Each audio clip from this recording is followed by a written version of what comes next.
Hello everyone, welcome to my channel spoken English online. तो आज की क्लास में हम इंग्लिश ग्रामर के एक बहुत ही इम्पोर्टेंट पार्ट केस को पढ़ेंगे। तो देख करते हैं। केस केस चार प्रकार के होते हैं। फर्स्ट, सब्जेक्टिव केस, जिसको नॉमिनेटिव केस ही बोलते हैं। सेकंड है ऑब्जेक्टिव केस। थर्ड है पॉजिटिव केस। फोर्थ है वोकेटिव केस। लेकिन मॉडर्न इंग्लिश ग्रामर में मेनली हम तीन केस को देखते हैं: सब्जेक्टिव, ऑब्जेक्टिव और पॉजिटिव। वोकेटिव केस को मॉडर्न इंग्लिश ग्रामर में नहीं रखा गया है, ठीक है। लेकिन आज की क्लास में हम चारों केस को देखेंगे। फर्स्ट है नॉमिनेटिव केस या सब्जेक्टिव केस। तो डेफिनेशन बोलती है, व्हेन अ नाउन और a pronoun works as a subject in the sentence, a subjective case appears. जब भी किसी सेंटेंस में नाउन, प्रोनाउन एक सब्जेक्ट के रूप में कार्य करते हैं, उसको हम नॉमिनेटिव केस या सब्जेक्टिव केस बोलते हैं। Example, he works very hard for the company. तो यहाँ पर ही सब्जेक्ट है ना। सेकंड है, I love to watch movie in my free time. Third है, reading is a very good habit. यहाँ पर ही, आई और रीडिंग, ये तीनों सब्जेक्टिव केस है ना। सेकंड है objective case. When a noun और pronoun works as a object in the sentence, an objective case appears. जब भी किसी सेंटेंस में नाउन और प्रोनाउन ऑब्जेक्ट के रूप में कार्य करते हैं, तो उसको हम ऑब्जेक्टिव केस बोलते हैं। Examples, Robert does not eat burgers, he loves pizza, Robert told me that, Alex follows Robert. तो इधर पे देखिए, बर्गर्स नाउन है और ये लास्ट में आया है, इसलिए इसको हम ऑब्जेक्टिव केस बोलेंगे। इसमें सेकंड सेंटेंस में पिज्ज़ा पिज्ज़ा ऑब्जेक्ट के रूप में आ रहे हैं ना ये, तो इनको ऑब्जेक्टिव केस बोलेंगे। थर्ड है रॉबर्ट टोल्ड मी दैट। तो यहाँ पर मी ऑब्जेक्ट के रूप में आया है। अलेक्स फॉलोस रॉबर्ट, यहाँ पर रॉबर्ट ऑब्जेक्ट के रूप में आया है। ये चारों ऑब्जेक्टिव केस के एग्जाम्पल्स हैं। थर्ड है पॉजिटिव केस। तो पॉजिटिव केस को ज़रा ध्यान से देखते हैं। The positive case is used to express that something belongs to someone और to show a relationship between two और मोर पीपल। जब भी किसी दो लोगों के बीच में संबंध बताते हैं, तो उसको हम पॉजिटिव केस बोलते हैं।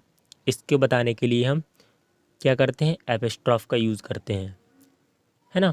तो यहाँ पे लिखा है, we show this ownership by adding an apostrophe and an s to the noun if the noun is a person और एन एनिमल। जब भी कोई नाउन, पर्सन और एनिमल है, तो उसके साथ हम एपिस्ट्रॉफ के साथ एस लगा कर उसको बताते हैं। अगर कोई सिंगुलर नाउन है तो देखते हैं, this is Tom's bike. Tom देखिए सिंगुलर नाउन है, उसमें ऊपर एपिस्ट्रॉफ लगाकर हमने एस लगा दिया, तो उसमें बता दिया बाइक और टॉम के बीच में संबंध, मतलब कि रिलेशन को बताया है ना। सेकंड है, दिस इज़ कैथीज मदर। तो यहाँ पर कैथी और मदर के बीच में संबंध बताया है। नेक्स्ट है प्लूरल। प्लूरल के साथ हम कैसे यूज़ करते हैं, these are the boys bikes, this is the girls mum.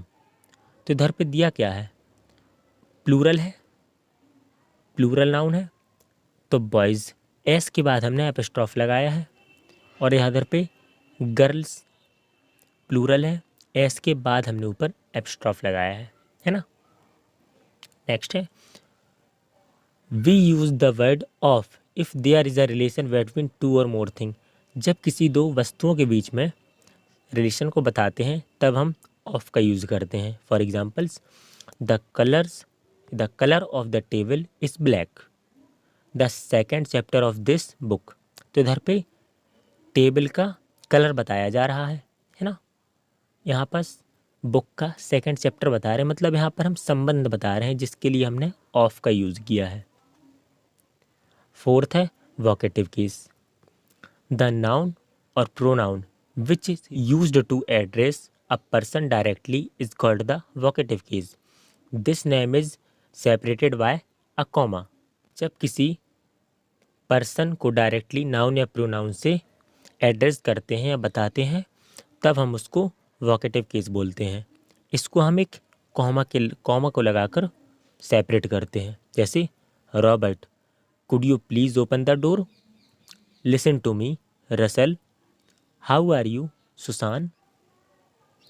तो यहाँ पर एक छोटी सी टेबल है जिसमें प्रोनाउन के डिफरेंट फॉर्म दिए हैं, कब हमको सब्जेक्टिव केस बोलना है, कब हमको ऑब्जेक्टिव केस बोलना है, कब हमको वोकेटिव केस बोलना है। तो इधर पे आई है, जब हम सब्जेक्टिव के रूप में लिखते हैं तो आई लिखते हैं, ऑब्जेक्टिव के रूप में मी लिखते हैं और वोकेटिव के लिए रूप में माय और माइन लिखते हैं। नेक्स्ट है वी। वी का जब सब्जेक्टिव लिखेंगे तो वी, ऑब्जेक्टिव अस और वोकेटिव अवर अवर्स। नेक्स्ट है यू, सब्जेक्टिव के रूप में, ऑब्जेक्टिव में भी यू और वोकेटिव में यूअर और यूअर्स। नेक्स्ट है ही का ऑब्जेक्टिव आएगा हिम और वोकेटिव में आएगा हिज। नेक्स्ट है सी का ऑब्जेक्टिव आएगा हर और वोकेटिव आएगा हर हर्स। सब्जेक्टिव में दे ऑब्जेक्टिव में देम, वोकेटिव में देयर देयर्स। इट, ऑब्जेक्टिव में भी इट और वोकेटिव में इट्स। हु, सब्जेक्टिव में हु, ऑब्जेक्टिव में हुम और वोकेटिव में हुज। तो ए टेबल ने हमको, जब हम टेंस से वॉइस को कन्वर्ट करेंगे तब हमको इस टेबल का यूज़ करना है। तो अभी सिर्फ इसको ध्यान में रखिए। Thank you.